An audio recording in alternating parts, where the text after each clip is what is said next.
What is up, YouTube? Yes, we are finally back. I know it's been a minute. It's been a chaotic start to the week, but you know what? Gotta get back out here. Gotta do what we gotta do. Right? So we're gonna react to everything that's happened over the NFL weekend. And a lot of crazy things happened. We didn't have that great of a week on picks. We went 2-5. Some games were kind of toss up, matches, and that's how they were for the most part. We had some really good games this weekend. If you're new around here, this is the Fumble Pod. I am your host, Dalton Lee. Let's get right into it. So, 1 o'clock kickoff. We had Chargers at Chiefs. Chiefs were favored by 6 points. I had picked the Chargers. Felt like Chargers had more going right for them. The Chiefs had been abysmal all year.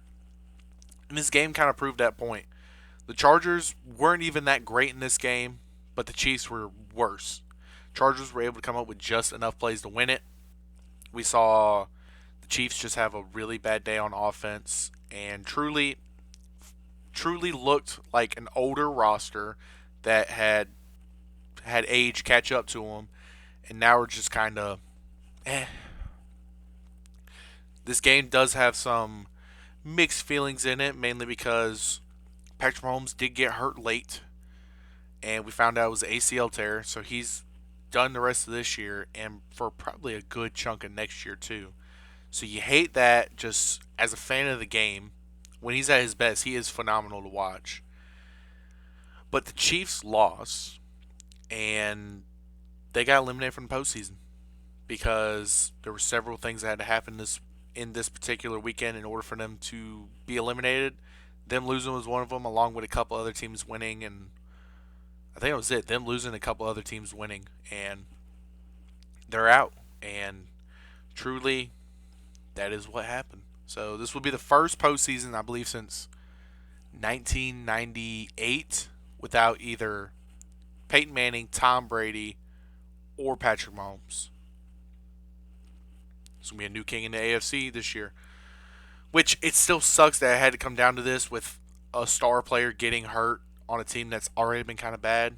But something about it is also still kind of a little exciting, just because now we can say there is going to be a new king of the AFC, potential new Super Bowl winner. Who knows what's going to happen? So I am interested in how that's going to shape out. Chargers, though, still had a really good game plan. That defense was phenomenal. Justin Herbert did just enough. He had a good enough running game to just kind of push around the Chiefs enough. And even still, Chiefs had a chance. They only lost 16-13. They had to throw Gardner Minshew out there with a chance to put him in field goal / potential touchdown to win it. And he ends up throwing interception to Derwin James to end the game. So, again, not a great weekend for the Chiefs or Chiefs fans, but now you can kind of take the rest of the year off, kind of get ready for the offseason, come up with a game plan on what you're going to do, not only for the offseason, but how you're going to attack next season with injuries and questions on certain positions. It's going to be very interesting to see where they're going to go in terms of direction from here. Then the other 1 o'clock game, Bills at Patriots. This game was astonishing, okay? I like the Patriots in this one, and things were looking really good with that, even though Bills were 1.5-point favorites. Patriots jump out to a 21-0 lead at home. Give up a touchdown. They kick a field goal before an end of half. It's still 24-7. Josh Allen and the Bills score on 5 straight possessions and come back and win the game 35-31. Oh, it was just great. It was great to watch. Sucked in terms of picks. Great game to watch. Truly a great game to watch. Because you're watching two division rivals who are both really good and are going to make the playoffs. See one team blow a lead, come back. As soon as the Bills took the lead, one play, 76-yarder touchdown run by Travion Henderson. Bills then go back down, score again to take the lead, get the defensive stop, ice the game. I mean, truly phenomenal game to watch. I was hanging out with my boy watching this game, and it was kind of insane. We were sitting there like, oh, that game's over. We were watching some of the other games that were going on. We cut back and it was like 24-17. I'm like, or no, 24-21. I'm like, hold up now. Let him cook. I mean, Josh Allen just looked like the best quarterback on the planet.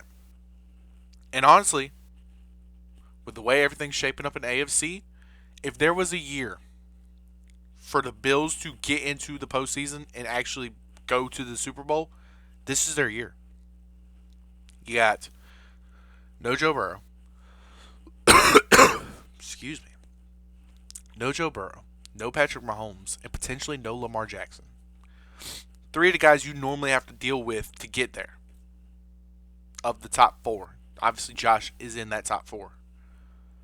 This is your year. And yet, I still have some questions about the consistency of the passing game outside of the tight ends and James Cook. And the defense, I have a lot of questions about. But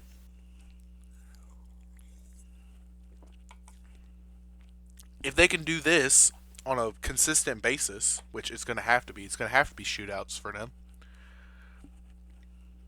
They got a shot. They got a shot. You do, in majority of the playoff games you're going to play in, probably all of them, you're going to have the best quarterback on the field. And in playoff times, that's what you need. You need defense. You need best quarterback on the field. You're going to have that. Patriots, this isn't a game where you hang your head too low.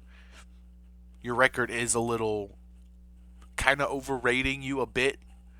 You're still a really damn good football team. Drake May's still playing really good. This is just more of a learning experience, getting you ready for what playoff games are going to be like. This was close thing to a playoff game in a regular season that we've had. But truly a great game. My goodness. I've been, going through stuff. Cold. It's just been awful. But yeah, Bills are able to come back and win that game. Now let's jump into the 4 o'clock games I talked about. So the first one, Packers at Broncos. Packers favored 2.5. I took Packers win by 4. And for a while, that pick looked good too. At one point, I think that game was like 23-9. Packers had the ball. Or no, it was 23-13. Packers had the ball. Looked like they were going to be able to kind of run away with it, handle business in Denver. Then all of a sudden, Broncos force one turnover. They go and score. And then after that, Bo Nix is just electric. Threw 4 touchdowns, no turnovers. And just truly, again, another disaster class by the Packers. A game in which you were dominating the entire first half. You get into the second half. You start letting your opponent get back into it. The Broncos are at home, so they got their fans rooting around them. And it was just truly a great fall apart by the Packers. Beautiful execution by the Broncos. They were truly dominant in the second half and damn near just took it all over. It's a great win by the Broncos. And the Packers, even though they're still going to be fine, probably should still make the playoffs. They're also in a peculiar spot.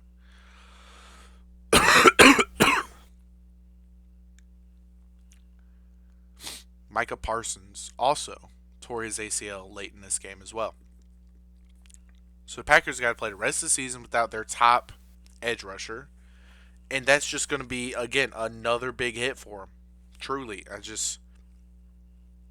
He doesn't make or break the defense, but he makes the defense a million times better. So that's one less guy you have to worry about if you're opposing offense. I like your odds. Broncos still look really dominant, especially after coming off of a couple tough stretches where we're like, are they really that good to go into this game and truly dominate the way they did? Hands down, phenomenal game by Denver. Then the second game was the Lions at the Rams. Rams are 6.5-point favorites. Took the Rams to win it. And they did. They truly went out there and dominated. Again, like they have all year. Lions have no defense, dude. I mean, truly awful defense. I feel like there's some colleges that would score on them. That's how bad they are. And sure, shootouts are probably what the Lions want just because their offense is so good, but the Rams defense is good enough to get a stop or two. And that's all it really took in this game. Final score was 41-34.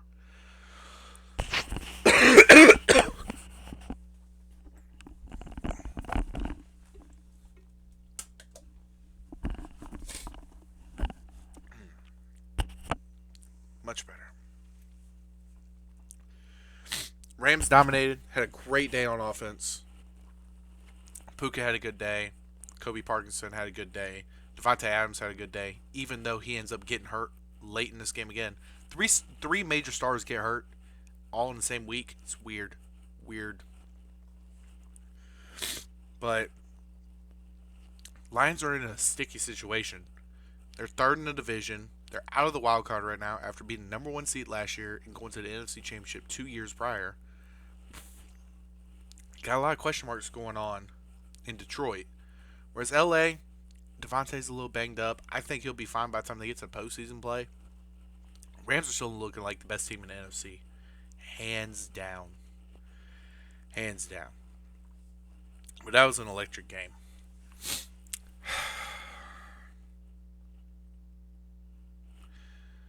The third 4 o'clock game was the Carolina Panthers in New Orleans. Panthers favored 2.5, and I had them winning by a touchdown. You know, things were lining up good for them. Bucks had just lost on Thursday Night Football. If you go in and win this game, you just got to beat the Bucks one time. You win the division.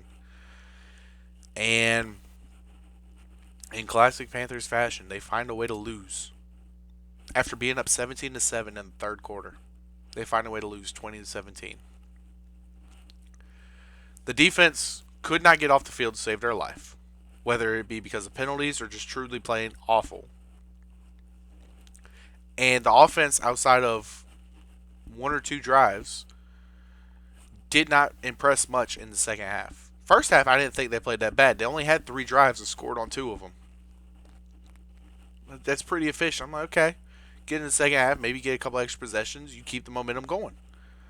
First drive of the second half, they went and scored a touchdown. I'm like, they're going to be just fine. You can tell there's so much inconsistency with this team, especially when you start kind of looking at the defense side of the ball. They don't have a true edge rusher that can consistently bring a pass rush. And when that's the case, you keep a defense guessing because you can run any and everything, and it works. The Saints had, I believe it was 2 8+ minute drives that both led to scores. And the Panthers, shockingly enough, for how iffy their defense is, the team as a whole is very not penalty prone, and yet I think they had 13 penalties for 150 yards, something ridiculous. Truly a disaster class. And if they're going to play like that, no, they don't deserve to win the division and go anywhere. But again, who knows? This is the same Panthers team that we see lose to the Saints twice, but beat the Packers, the Rams, and the Cowboys.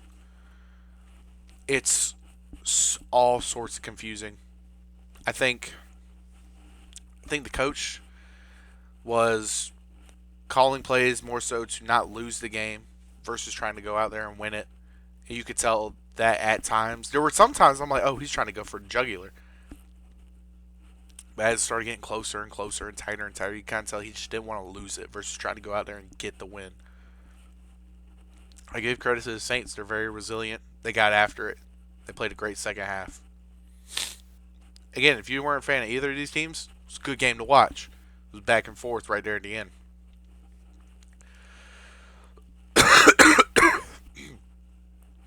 Then we get to Sunday Night Football. And Cowboys favored at home. I was like, okay, this makes sense. I mean, I understand Vikings coming off of a good week, but it's J.J. McCarthy. He hadn't been super consistent. We don't know what to expect from him. And the Vikings just go out and play really good. J.J. had an early interception, but after that, it looked real sharp. They ran the ball well. The defense was good. Dak Prescott did not really have that good of a day.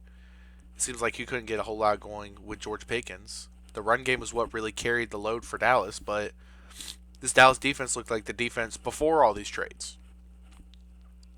Couldn't stop the Vikings at any point. And the crazy part is, the Vikings put up 30 points, and Justin Jefferson, I think, only had two or three catches for 22 yards. If JJ can figure out how to get that connection going with Justin Jefferson, man, Vikings would be a little scary. I would say that was probably my biggest shock of the weekend was the fact of the Cowboys folding at home to the Vikings. To 9, if you don't know, 9 is JJ McCarthy's supposed alter ego when he plays quarterback. He's 9. 9 had a solid day. Wasn't nothing great, but he had a very solid day. Granted, the Vikings are really not playing for much right now, but again, momentum, building blocks, that's all you need right now. He needs reps. He needs to keep playing. And he's been playing good the last 2 weeks. Cowboys, I don't think mathematically are eliminated from the playoffs, but they're in a tough spot. The Eagles blew out the Raiders this weekend, so I think they're just kind of in a really, really tough spot at this moment. So, I mean, Dallas, you had a chance. You kind of threw it away. Don't know what more to tell you. I guess buckle up and get ready for next year. Hopefully, you can figure out the defense, because your offense really isn't the issue. It's your defense. And then we have Monday Night Football. Dolphins going to Pittsburgh.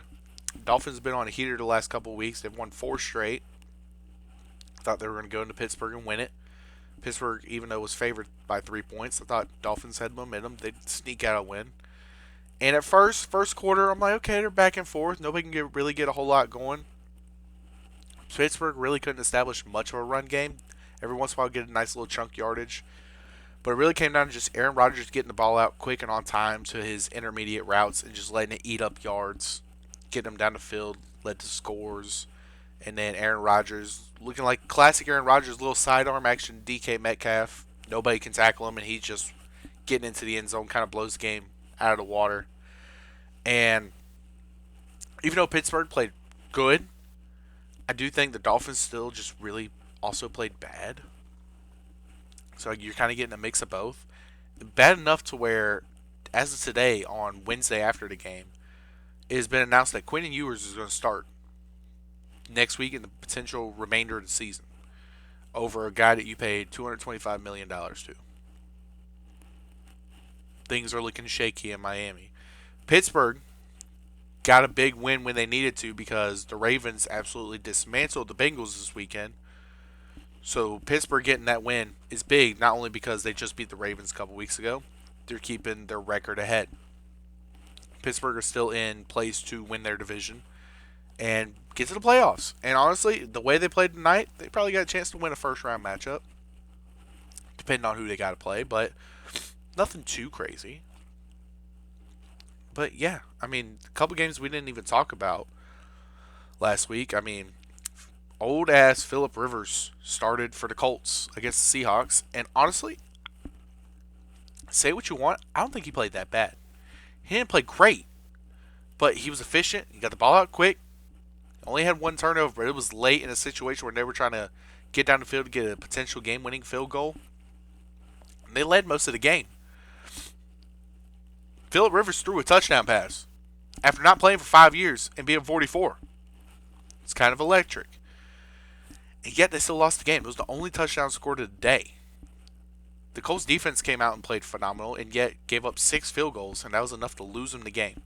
Because again, I don't think Indianapolis was really trying to play to win the game.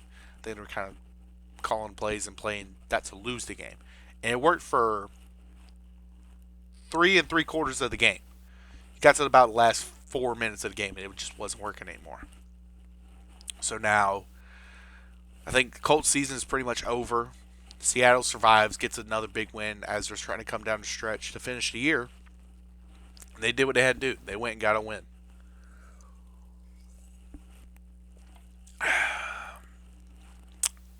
But that's all I got for you today. If you're new here, subscribe, hit the notification button, let you know when we're posting more content. If you've been around for a minute, like the video, share with a friend, leave a comment down below. Tomorrow I'm going to get into the NFL predictions for next weekend and the college football playoff predictions. It's going to be a nice, juicy episode. I cannot wait to get into it.